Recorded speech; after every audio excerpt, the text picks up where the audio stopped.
You are ignorant. You're ignorant, and so am I. If we're being honest with ourselves, we'd admit that we lack an understanding of many things in this world. We fail to fully understand why certain events happened the way they did in the past. We fail to fully understand why we're experiencing whatever hardships have been put in our lives in the present. And perhaps one of the areas about which we're most ignorant is the future.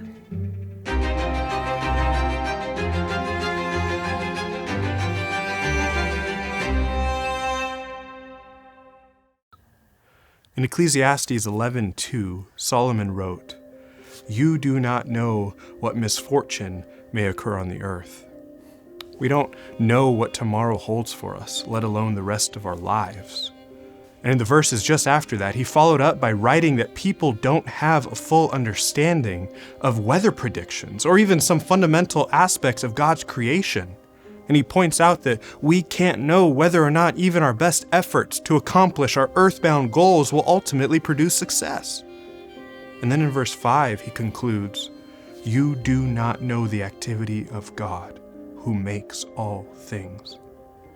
You see, all of us, as mere humans, live in a sort of fog that limits our vision to the present and restricts us from a full understanding of the master plan for how all things will work together for God's glory in the end.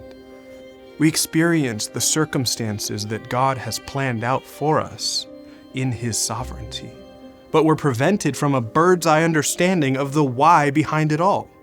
You know this truth intuitively and perhaps even experientially. Maybe you've been loaded with more burdens than you think you can bear, and you don't know how much longer you can hold on. Maybe you've tried tirelessly to achieve whatever goals you have, but you just can't seem to find success. Whatever your situation, friend, Solomon's wisdom here in Ecclesiastes is true even for you. He points out that we all live without many answers to our questions, but he doesn't leave us hanging there. In fact, he charges us to take action despite the fact that we can't predict the outcome of anything. Ecclesiastes 11:1-2 says, "Cast your bread on the surface of the waters, for you will find it after many days. Divide your portion to 7 or even to 8, for you do not know what misfortune may occur on the earth."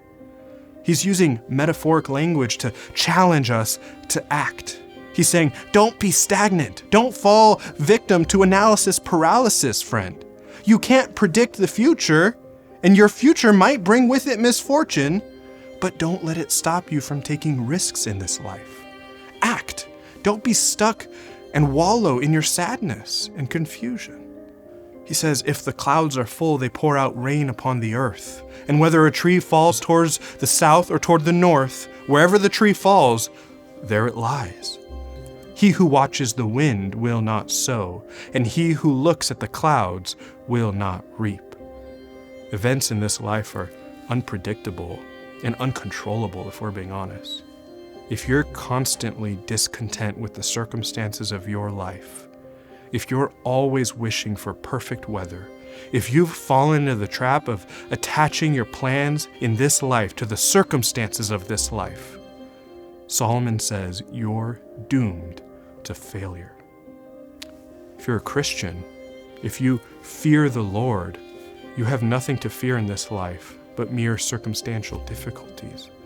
You don't need to worry about the future because God is sovereign over it. He's made everything beautiful in its time, he says in Ecclesiastes 3:11. Don't be stagnant in the face of difficulties. Cast your bread on the waters. Take action. Trust the promise of Romans 8:28 that God causes all things to work together for the good of those who love God, to those who are called according to his purpose. This is meant to encourage you, friend. You are ignorant, and that's the way God designed it. You don't know the future. You don't know whether or not you will find temporal success in this life, but that's intentionally designed by God. Trust that what God calls good for you is good for you, despite what you may think of it now. Don't allow a fear of risk to make you stagnant. Rather, fear God and take action.